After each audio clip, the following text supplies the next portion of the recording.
Get ready to be spooked. The Conjuring Last Rites has not only shattered box office records, but also reignited the horror genre in a way that's both thrilling and, dare we say, a little controversial. With a jaw-dropping $83 million opening weekend, this film has officially become the highest-grossing debut in the Conjuring universe, leaving even the most skeptical critics in awe. But here's where it gets controversial. Is this really the final chapter for Ed and Lorraine Warren? Or is Hollywood just setting the stage for another comeback? Let's dive in. The latest installment in Warner Brothers and New Line's beloved horror franchise has exceeded all expectations, surpassing the previous record held by 2018's The Nun, which opened to $53.8 million. Not only is this the best start for a horror movie this year, outperforming May's Final Destination Bloodlines, $51.6 million, but it's also the third largest opening in horror history, trailing only behind Warner Brothers' own It, $123 million, and It Chapter 2, $91 million.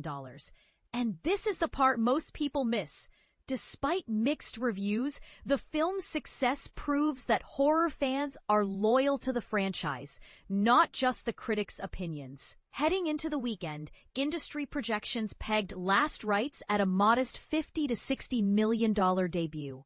However, a combination of pent-up movie-going demand, strong word of mouth, and the enduring appeal of Patrick Wilson and Vera Farmiga as the Warrens propelled the film into the stratosphere. This marks the largest overseas debut for a horror film, dethroning It Chapter 2, $92 million. David A. Gross of Franchise Entertainment Research aptly summed it up. This is a smash. Horror fans can't get enough of Lorraine and Ed Warren.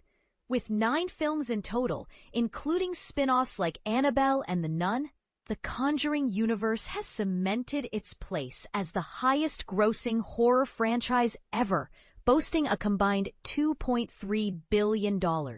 Produced on a $55 million budget, Last Rites is poised to deliver terrifyingly good profit margins.